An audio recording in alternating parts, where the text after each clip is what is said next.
우리 다 같이 일어나서 오늘 하나님 말씀 함께 읽겠습니다. 함께 읽겠습니다. 시작. 그런즉 내 하나님 여호와를 사랑하여 그가 주신 책무와 법도와 규례와 명령을 항상 지키라. 모세가 이 율법의 말씀을 다 책에 써서 마친 후에 모세가 여호와의 언약궤를 매는 레위 사람에게 명령하여 이르되 이 율법책을 가져다가 너희 하나님 여호와의 언약궤 곁에 두어 너희에게 증거가 되게 하라. 아멘. 우리 주위 분들과 함께 인사하실 때 하나님이 우리와 함께 하십니다 하고 인사하고 앉으시기 바랍니다. 하나님이 우리와 함께 하십니다. 신앙 캠페인을 통해서 우리가 함께 읽으며 묵상하는 신명기는 이스라엘 민족이 광야의 40년 생활을 마치고 이제 하나님이 약속하신 가나안 땅으로 들어가기 직전에 그때를 배경으로 하고 있습니다. 하나님의 명령에 의해 모세는 죽기 직전에 백성들을 다 이렇게 모아놓고 지난 40년간 하나님께서 이스라엘 백성들을 어떻게 이끄셨는지 그리고 어떻게 여기까지 왔는지를 상기하면서 하나님의 말씀과 법도를 마지막으로 백성들에게 가르치고 장편의 설교를 하는데 그것이 바로 여러분이 읽고 있는 신명기의 내용입니다. 하나님께서는 모세로 하여금 이스라엘 백성이 가나안 땅에 들어와 부패하고 타락한 이 가나안 이민족과 섞여 죄를 답습하는 것을 경계하셨습니다. 한마디로 죄에 물드는 것을 염려하셨던 것이죠. 모세는 이러한 백성의 죄된 모습을 지난 40년간 광야 생활을 함께하면서 뼈저리게 옆에서 봤습니다. 그래서 전심을 다해 당부, 아주 강력한 권고를 하고 있습니다. 신명기의 핵심이자 하나님께서 모세를 통하여서 그렇게 백성들에게 당부하시고자 하셨던 말씀, 그 핵심이 무엇이냐 묻는다면 바로 우리 캠페인의 주제처럼 하나님을 사랑하라 라고 주체 없이 말씀드릴 수 있을 것 같습니다. 그만큼 신명기에는 끊임없이 하나님을 사랑하라는 말씀들이 기록되어 있기 때문에 그렇습니다. 여러분, 모세는 왜 이렇게 마지막에 죽기 직전까지 하나님 사랑을 강조하고 당부하는 것일까요? 신앙생활 하다 보면 가장 많이 듣는 말씀이기도 하고 또 도전받는 말씀이 하나님을 사랑하라라는 말씀일 것입니다. 그런데 이 사랑이라는 단어가 이 감정에 관련된 단어여서 그런지 하나님을 사랑한다는 의미가 그냥 막연하게 하나님을 감정적으로 좋아한다? 이 정도로 이해되곤 합니다. 근데 여러분과 한번 깊이 한번 생각해 보고 싶습니다. 여러분, 하나님을 사랑하는 것, 하나님을 사랑한다는 것, 무엇을 의미할까요? 단지 감정적인 범위 내에서 이렇게 말하는 걸까요? 아니면 우리가 어떻게 그것을 정의 내릴 수 있을까요? 흔히 하나님을 사랑한다 하면 여러분 마음 가운데 지금 어떤 것들이 떠오르시는지요? 하나님을 기억하고 생각하는 것, 아니면 하나님께 감사하는 것, 하나님의 은혜를 우리가 잊지 않고 기억하는 것, 이런 것들이 떠오르실 수 있을 것입니다. 근데 이 모든 것들은 대부분 감정에 관련된 하나님을 향한 우리의 마음 상태를 얘기합니다. 하나님을 향한 우리의 마음 상태를 얘기하는 것이죠. 물론 사랑은 감정에 관련된 거기 때문에 이러한 마음 상태 역시 하나님을 사랑하는 것은 분명합니다. 근데 여기서 한 가지 짚고 넘어갈 것이 있습니다. 방금 언급된 모든 마음 상태의 중심이 누구이죠? 바로 나입니다. 우리라는 것이죠. 우리가, 내가 생각하기에 하나님을 사랑하는 것은 이런 것이다. 이렇게 이러한 기준에서 방금 말씀드렸던 것들을 나열할 수 있을 것입니다.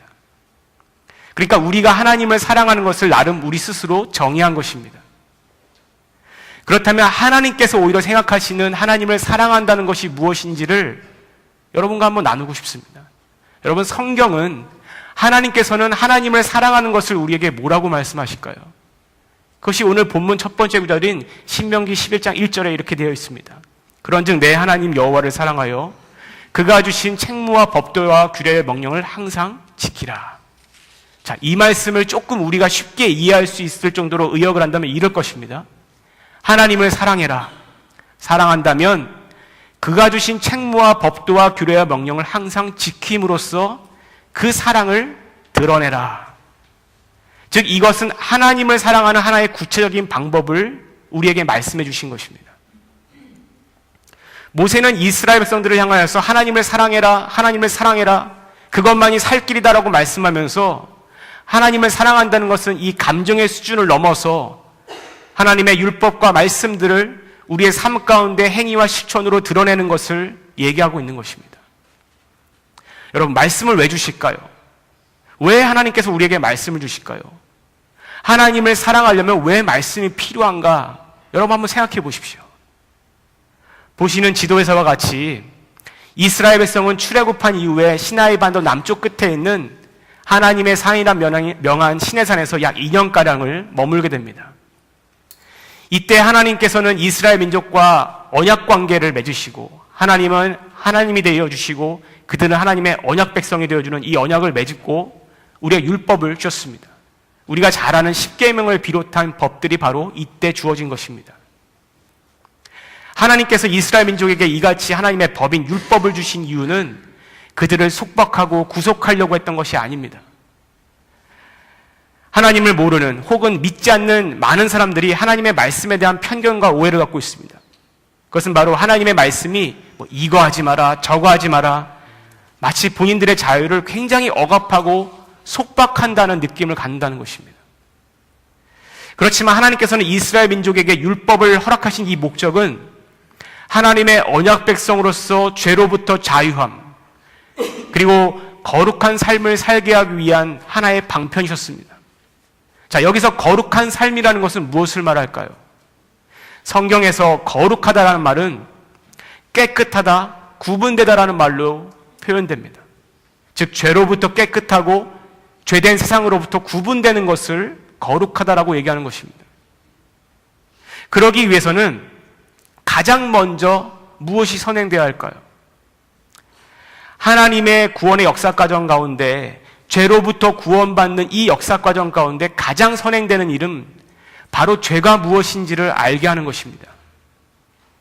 죄가 무엇인지 먼저 알아야 죄로부터 멀어지고 또 죄가 먼저 알아야 죄로부터 경계할 수 있고 그래서 죄의 결과가 무엇인지 깨달을 수 있고 그래서 유일한 해결책이 무엇인지 알 수 있기 때문에 그 필요를 느끼기 때문에 그래서 하나님의 거룩한 백성이 될 수 있기 때문에 하나님은 그 죄가 무엇인지 알게 하시고자 율법을 주신 것입니다. 그래서 하나님께서는 율법을 주시면서 끊임없이 이렇게 말씀하시죠. 레위기 11장 45절 이렇게 기록되어 있습니다. 나는 너희의 하나님이 되려고 너희를 애굽 땅에서 인도하여 낸 여호와라. 내가 거룩하니 너희도 거룩할지어다. 이 율법의 내용과 받는 과정이 담겨있는 레위기서는 이렇게 하나님께서 계속적으로 거룩하라, 거룩하라라고 명령하신 것들을 보게 됩니다. 자, 실상 레위기서뿐만 아니라 성경의 모든 구절에 있어서 하나님의 자녀들에게 하나님은 거룩해라, 거룩하라라고 계속적으로 명령합니다. 예를 들면 신약의 베드로전서 1장 16절도 이렇게 기록되어 있죠. 오직 너희를 부르신 거룩한 이처럼 너희도 모든 행실에 있어서 거룩한 자가 되라. 자, 이것이 하나님께서 우리에게 율법, 즉 말씀을 주신 목적인 것입니다. 모세는 이스라엘 백성이 가나안 땅에서 이 말씀을 마음에 새기고 살지 않으면 자연스레 죄에 빠져 하나님 앞에 범죄할 것이라고 이미 경고했습니다. 결국 하나님 앞에서 거룩한 백성이 되기는커녕 오히려 죄된 세상에 물들어서 그들과 똑같아지는 것이죠. 죄를 지었을 때 이것을 죄라고 깨닫는 그 말씀이 마음 가운데 없기 때문에 그렇습니다. 그럼 왜 하나님의 말씀이 마음에서 사라지면 죄에 그대로 빠지게 될까요? 이것은 마치 빛과 어둠의 관계 같습니다. 여러분 한번 상상해 보십시오. 창문이 하나 없는 방을 한번 생각해 보십시오. 그곳은 지금 현재 밝은 불이 켜져 있습니다. 그런데 누가 의도적으로 그 방의 스위치를 탁 내려서 빛을 없애버리면 그 방은 어떻게 됩니까? 빛이 없어짐과 동시에 그 방은 언제 그랬냐는 듯이 어둠이 탁 생겨버립니다. 여러분, 어둠이 빛을 이겨서 그 방을 어둠으로 만드는 것일까요? 물리적으로 그것은 맞지 않습니다. 정확히 말하면 빛이 없어짐과 동시에 자연스럽게 어둠은 생기는 것입니다. 그러니까 빛의 존재 유무에 따라 어둠은 생기는 것입니다. 이것이 하나님의 말씀과 죄의 관계입니다. 하나님의 말씀이 우리 마음에 사라지면 말씀이 사라진 그 자리에는 죄가 그 즉시 자연스럽게 생기는 것입니다. 죄된 마음이 우리 생각 안에 우리 마음 가운데 만연하게 되죠. 이로 인해 죄가 쌓이게 됩니다. 가장 단적인 예가 무엇이냐면 죄를 지어도 그것이 죄라는 자각이 없어지는 것입니다. 그것을 죄라고 여기는 말씀이 없기 때문에 죄를 지어도 죄가 뭔지 모르는 것이죠. 회개의 삶이 사라지는 것은 우리 마음 가운데 말씀이 사라지고 있다는 증거입니다. 죄가 무엇인지 깨닫게 하는 말씀이 없으니 당연히 회개의 삶이 없는 것이죠. 그래서 말씀을 떠나면 자연히 하나님을 잊게 되는 것입니다. 하나님과 동행도 멀어지게 되어 있습니다. 죄에 대한 경각심 없이 죄에 대한 무관, 죄에 대한 무지, 그래서 거룩하고 경건치 못한 삶을 살게 되는 것이죠. 결국 하나님을 잊는 것입니다. 여러분, 하나님을 잊는다는 것이 무엇일까요?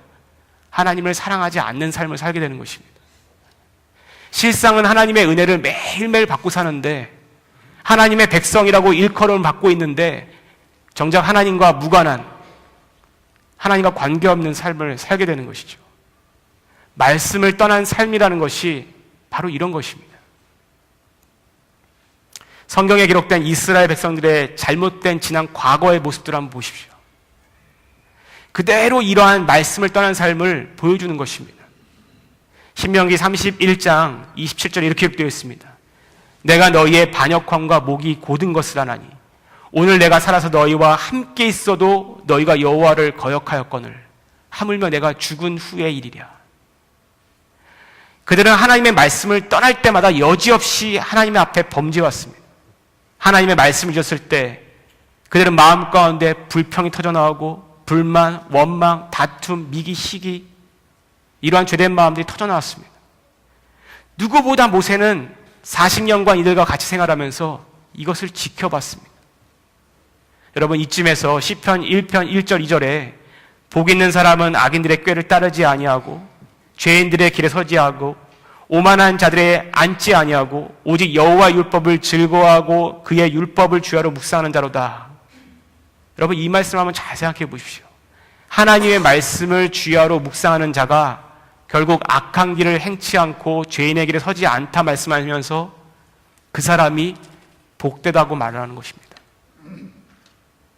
여러분, 그러면 하나님이 이런 이유로 우리에게 말씀을 주셨는데 그럼 어떻게 해야 합니까?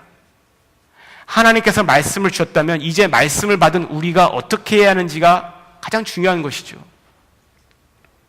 결국 이스라엘 민족이 저질렀던 과거의 모습들, 하나님을 떠나 죄된 모습으로 되돌아가게 하지 않기 위해서라도 말씀이 늘 이들 마음 가운데 있게끔 하는 것이 가장 중요한 방법인 것이죠. 그래서 하나님께서는 모세의 임종이 다가왔을 때 모세를 불러서 이 모든 하나님의 말씀을 책에 써서 기록해야 합니다. 신명기 31장 24절부터 26절은 이렇게 기록되어 있습니다. 모세가 이 율법의 말씀을 다 책에 써서 마친 후에 모세가 여호와의 언약궤를 매는 레위 사람들에게 명령하여서 이르게 이 율법 책을 가져다가 너희 하나님 여호와의 언약궤 곁에 두어서 너희에게 증거가 되라. 자, 그러니까 하나님께서는 마지막으로 모세를 불러서 이 백성들이 다시 죄된 마음으로 돌아가지 않게 하기 위해서 하나님의 말씀을 모세로 하여금 책으로 기록해 하시고 그것을 레위인들에게 주어서 백성들을 매번 가르치게 만든 것입니다. 그거밖에 방법이 없기 때문에 그렇죠. 하나님의 말씀만이 그들의 죄악된 마음을 억누를 수 있기 때문에 그렇습니다. 그렇습니다, 여러분. 하나님은 끊임없이 그의 백성들에게 거룩해라, 거룩해라 명령하시면서 동시에 하나님의 말씀인 이 율법을 잊지 말고 마음에 새겨라 이렇게 말씀합니다. 그래서 신명기 6장 6절 9절에 이와 같이 말씀합니다. 오늘 내가 내게 명령하는 이 말씀을 너 마음에 먼저 새기고 그리고 내 자녀들에게 부지런히 가르치고 집에 앉아있을 때나 길을 갈 때나 누워있을 때든지 일어날 때든지 이 말씀을 강론할 것이고 너는 또 그것을 내 손목에 매어 기호를 삼고 내 미간에 붙여 표를 삼고 내 집 문설주와 바깥문에 기록해라. 이것이 무엇을 얘기합니까? 우리의 삶 가운데 말씀이 떠나지 않게끔 항상 가까이 두라는 것입니다. 하나님이 말씀을 가까이 해야 행할 수 있는 것은 당연한 것이죠. 이 말씀을 알아야 하나님 말씀대로 행할 거 아닙니까? 그러기 위해서는 하나님의 말씀을 읽고 배우는 자리에 여러분의 시간을 내야 합니다. 여러분의 시간을 할애하지 않고 말씀을 가까이 할 수 있는 방법은 눈 씻고 찾아봐도 없습니다. 말씀을 듣지 않는데, 어떻게 말씀을 배우지 않는데, 어떻게 말씀을 묵상하지 않는데 하나님의 말씀을 마음에 새기고 살아갈 수 있겠습니까? 마치 수학을 굉장히 잘하고 싶은 하는 학생이 있는데, 수학은 너무 잘하고 싶은데 수학 공부를 하지 않는 거랑 똑같은 것입니다. 수학 공부를 하지 않는데 어떻게 수학을 잘할 수 있겠습니까? 많은 사람들이 교회를 다니며 하나님의 말씀대로 순종하는 것을 배워서 알고 있습니다. 그리고 그 말씀대로 살아야 복을 받고 하나님 안에 누릴 수 있다는 것도 알고 있습니다. 그 마음은 갖고 있는데 아이러니하게 역설적으로 하나님의 말씀에 집중하지 않습니다. 말씀을 배우는 자리를 게을러합니다. 말씀을 읽는 것을 외면하고 귀찮아합니다. 여러분, 어떻게 하나님의 말씀을 마음에 새기고 행할 수 있겠습니까? 이러한 나태함, 이러한 영적인 게으름, 하나님의 말씀을 묵상하지 않고서는 하나님의 말씀이 삶 가운데 드러나지 않는 것은 너무나도 당연한 것입니다. 신명기 30장 14절에 이렇게 말씀합니다. 오직 그 말씀이 내게 매우 가까워서 내 입에 있으며 내 마음에 있어야지만 행할 수 있느니라라고 기록합니다. 하나님의 말씀이 우리 마음 가운데, 우리 생각 가운데 눈에 가까워야 행할 수 있다는 것이죠. 여러분, 우리 한마음교회는 매일 아침 카톡을 통해 1분 예수동행 메시지를 보내고 있습니다.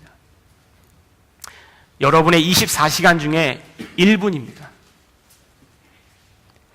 이 1분의 묵상을 통해 아침에 하나님의 말씀을 깨닫고 오늘 아침 하루의 삶을 이 말씀 가운데 살리라 다짐하는 것은 하나님의 말씀을 가까이 하는 가장 가깝고 쉬운 방법 중에 하나입니다.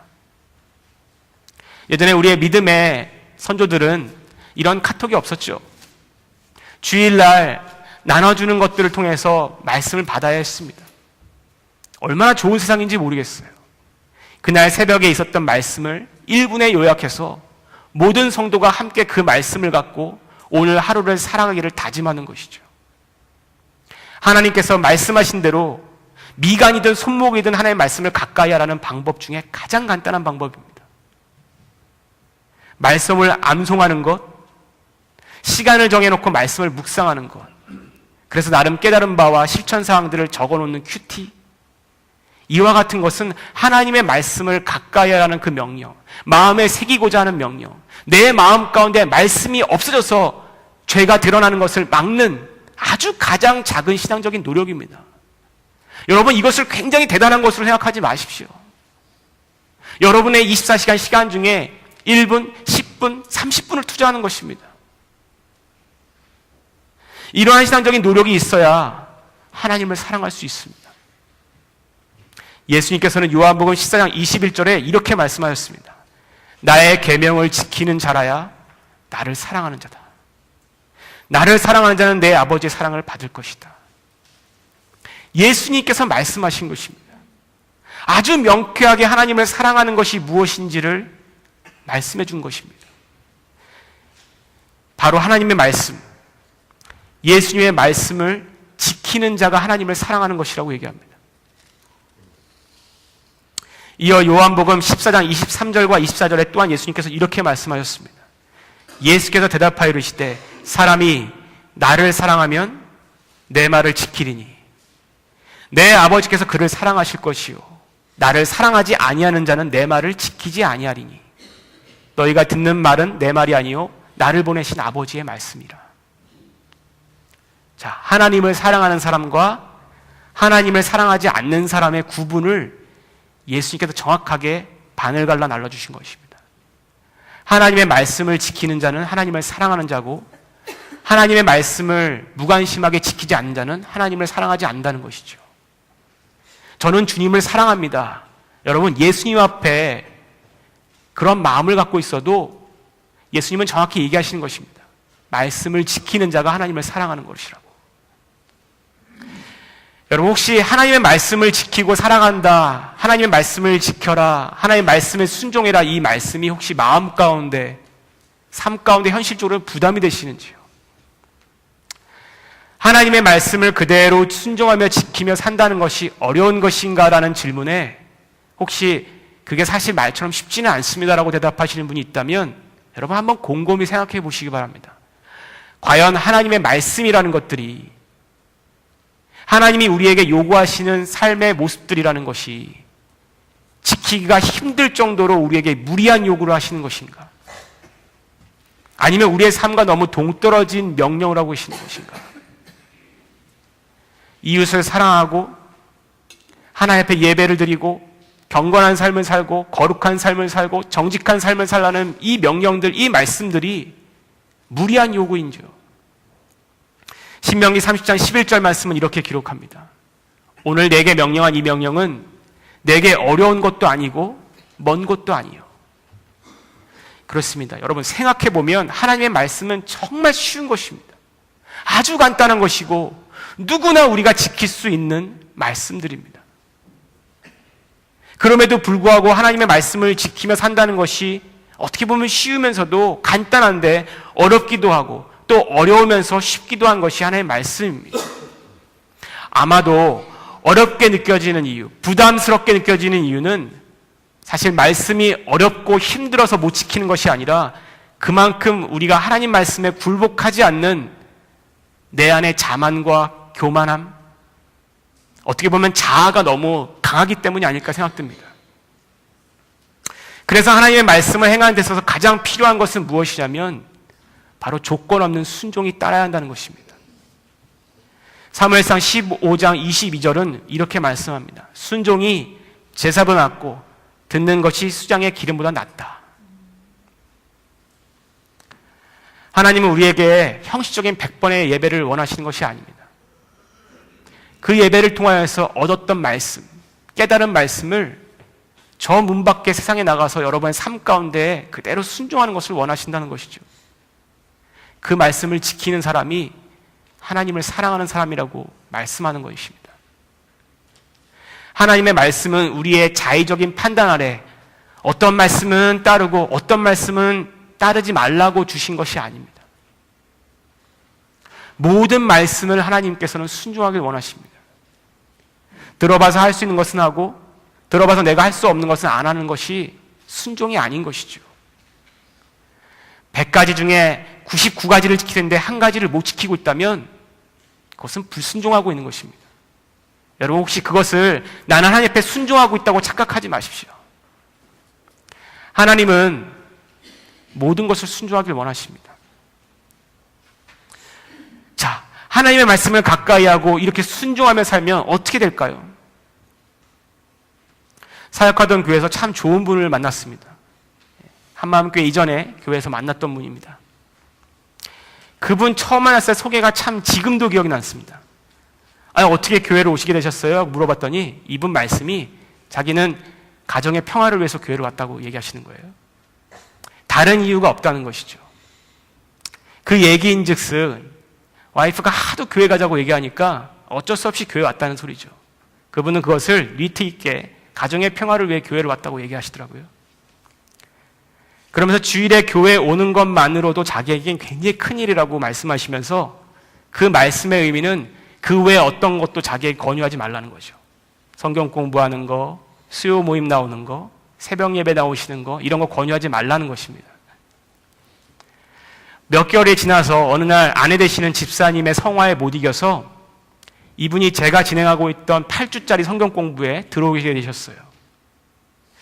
아마도 전 차수에서 이 8주 성경 공부를 와이프 되시는 집사님께서 먼저 하시고 아마 남편 되시는 분에게 정 목사님하고 8주 성경 공부 한번 해보라고 아주 독촉을 한 모양입니다.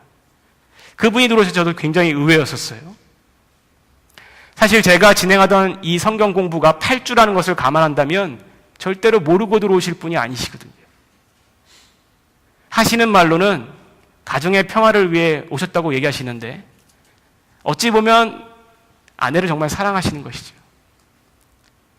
하기는 싫지만 아내분이 말씀하시니까 마지못해 들어오는 것만 봐도 사실 가정에 불화가 있는 분이 아니라 오히려 가정의 평화를 위해 정말 아내를 사랑하시는 분인 건 분명합니다. 그러나 누구든지 첫 시작이라는 것도 있듯이 처음부터 하나님을 믿으며 태어난 사람은 아무도 없습니다.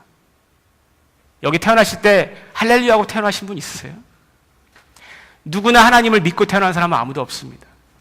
이분도 마찬가지죠. 그런데 하나님의 역사라는 것은 하나님의 말씀을 통해 드러나는 것을 제가 깨달았습니다. 히브리서 4장 12절에는 이렇게 기록되어 있습니다. 하나님의 말씀은 살아있고 활력이 있어 좌우의 날성 어떤 것보다 예리하여서 혼, 영, 표현을 하기에는 은유적으로 표현하기에는 관절, 골수를 찔러 쪼개기도 하고 마음과 생각도 판단한다고 얘기합니다. 그만큼 하나님의 말씀은 살아있어서 강력한 힘이 있다는 것이죠. 또 에스겔 30장 20절에 이렇게 기록합니다. 또 새 영을 너희 속에 두고 새 마음을 너희에게 주되 너희의 육신에서 굳은 마음을 제해주고 부드러운 마음, 즉 하나님 말씀을 받을 만한 마음을 하나님이 허락하신다고 얘기합니다. 8주의 성경 공부를 하면서 저는 이분이 어떻게 이렇게 변할 수 있는지, 지금 언급한 이 히브리서 말씀과 에스겔 말씀 그대로 하나님 말씀이 이분 안에서 역사하는 것을 저는 직접 목격했습니다. 하나님은 이분의 굳은 마음을 녹이고 계셨고 굳어져 버리고 편견 갖고 있던 생각들을 하나님의 말씀으로 쪼개고 계셨습니다. 8주의 성경 공부를 마치고 이분께서 저희 교회의 또 다른 분, 이분도 역시 가정의 평화를 오신다고 하시는 분이에요. 이분을 본인이 직접 권유해서 그 다음 성경 공부 차수에 같이 끌고 들어오신 거예요. 너도 한번 당해봐라 이런 거는 절대 아니고요. 어느 날 저는 이분의 입술에서 정말 놀라운 하나님의 말씀을 들었습니다. 그리고 정말 하나님의 말씀으로 이분이 변화되고 있다는 것을 깨달았어요.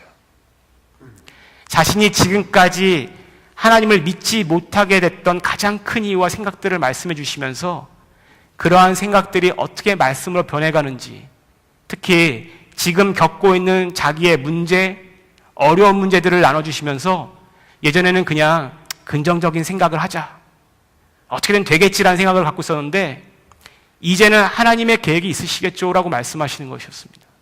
더 놀라운 것은 이분 입술에서 하나님이 말씀에 이렇게 얘기하셨잖아요 라고 하시는 것이었어요. 여러분, 저는 이것이 굉장히 놀라운 변화라고 믿습니다. 왜냐하면 요한복음 14장 20절에 예수님께서 이렇게 말씀하셨습니다. 보혜사 곧 아버지께서 내 이름으로 보내실 성령, 그 성령님이 하신 역할이 무엇이냐면 너희에게 모든 것을 가르치고 내가 너희에게 말한 모든 것들을 생각나게 해주신다고 하셨습니다. 하나님의 말씀과 동떨어져 살던 이분이 하나님 말씀에 이렇게 얘기하셨잖아요 라고 말할 수 있는 것은 그분의 의지가 아니라 예수의 말씀이면 그분 마음가운데 역사하시는 성령님께서 그 말씀을 깨우쳐 주신 것입니다. 그 말의 의미는 이분 마음에 성령님이 계신 것이죠. 그렇게 닫혀있고 절대로 무너지지 않을 것만 같았던 그 굳은 마음을 하나님은 말씀 그대로 말씀으로 깨신 것입니다. 그리고 말씀을 받을 만한 부드러운 마음을 허락해 주시고 그 안에서 성령님께서 역사하고 계시는 것이죠. 지금은 하나님을 믿는 사람으로서 교회에 열심히 봉사하고 계시는 모습을 보면 참 흐뭇합니다. 세상 속에서 하나님의 백성과 아닌 사람을 어떻게 구분할 수 있을까요? 교회를 다니는 것과 안 다니는 것만으로도 구분할 수 있을까요? 그렇지 않습니다, 여러분. 실제로 아까 잠시 예로 말씀드렸던 이분처럼 교회는 단연간 다녔지만 가정의 평화를 위해 교회를 오시는 것이지 다른 이유가 없다고 말씀하신 것처럼 교회는 누구나 올 수가 있습니다. 그렇지만 다 하나님으로부터 하나님의 백성이라고 일컬음 받는 것은 아닙니다. 그 말의 의미는 교회 다니는 것만으로는 하나님의 백성이라고 구분될 수 없다는 것입니다. 교회 출석하는 것만으로 나는 하나님의 백성이라고 말할 수 없다는 것입니다. 나는 그렇게 얘기해도 하나님이 나와 무관하다 말하면 아무 의미가 없는 거예요. 그렇다면 진심으로 하나님을 믿는 사람임을, 하나님의 백성임을 어떻게 할 수 있을까요? 하나님의 백성과 하나님의 백성이 아닌 사람들의 구분, 이 두 부류의 구분은 결국 하나님의 말씀을 삶 가운데 지키며 따르느냐 안 따르느냐에 따라 달라지는 것입니다. 하나님의 말씀이 마음에 새겨져서 그 말씀 따라 사는지 아는지에 따라서 하나님의 백성과 아닌 사람이 구분되는 것이죠. 교회를 다니고 안 다니고에 따라서 하나님의 백성과 아닌 것이 구분되는 것이 아니라는 말씀입니다. 예수님께서도 이에 대해 정확히 요한복음 10장 27절에 이렇게 말씀하셨습니다. 내 양은 내 음성을 들으며 나는 그들을 알고 그들은 나를 따른다고 얘기하셨습니다. 그러니까 하나님의 백성은 하나님의 말씀을 들으면서 그들을 따르는 사람만이 하나님의 백성이라고 얘기하는 것이죠. 그렇습니다, 여러분. 하나님의 백성은 하나님의 말씀을 지키고 사랑하고 따르는 사람들입니다. 그렇게 보면 하나님의 백성으로서 가장 창피한 얘기가 무엇일까요, 여러분? 아, 교회 다니시는 분이셨어요? 이 얘기 듣는 게 가장 창피한 얘기예요. 그만큼 하나님의 말씀이 삶 속에 드러나지 않기 때문에 하나님을 믿지 않는 세상 사람들이 볼 때에 하나님의 사람으로서 구분이 안 되는 거죠. 교회 다니시는 분이셨어요? 이 얘기를 들으면 회개해야 합니다. 하나님의 말씀을 가까이 하면 삶 속에서 불현듯 상황에 맞는 하나님의 말씀이 떠오릅니다. 아, 말씀에 이렇게 하라고 하셨지. 아, 이러면 하나님이 싫어하시겠지. 아, 하나님 말씀에 이렇게 하는 것이 하나님 보시기에 기뻐하시는 삶이라고 얘기했지. 이렇게 생각하고 판단하고 행동하는 나 자신을 언젠간 발견하게 됩니다. 어느 순간 삶의 가치관도, 삶의 목적도, 삶의 방향도, 기준도 하나님 말씀이 중심이 되어가고 있는 것을 보게 됩니다. 그만큼 하나님을 사랑하는 것이죠. 하나님의 말씀이 자신의 삶에 힘이 되고 또한 하나님의 말씀이 자신의 삶을 이끌어가는 것을 내가 제 스스로 보게 되는 것입니다. 이것이 놀라운 변화이죠. 이러한 사람은 누가 봐도 하나님의 사람, 정말 하나님의 사람이구나, 하나님을 사랑하는 사람이구나라는 것이 티가 납니다. 말씀을 가까이 하는 사람에게 오는 놀라운 변화죠. 말씀을 맺으려고 합니다. 하나님의 말씀을 떠올리며 산다는 것은, 하나님의 말씀을 지키며 산다는 것은 그렇게 어려운 것이 아닙니다. 저와 오늘 여러분은 하나님의 말씀을 지금 나누면서 평소보다 일부러 더 많은 성경 구절들을 여러분과 찾아가며 말씀을 나눴습니다. 그 이유는 설교를 통해 하나님의 메시지를 전달하는 목적도 있었겠지만 하나님의 말씀을 가까이 한다는 것이 이처럼 어떤 것을 생각하고 판단하고 필요할 때 하나님 말씀에 뭐라 하는가를, 하나님 말씀은 어떻게 말씀하시는가를 먼저 보는 그 일, 그것이 이렇게 어려운 것이 아니라는 것을 여러분이 알기 바랐기 때문에 그렇습니다. 여러분께 한번 이러한 말씀의 삶을 실천해 보시라고 권면해 보고 싶습니다.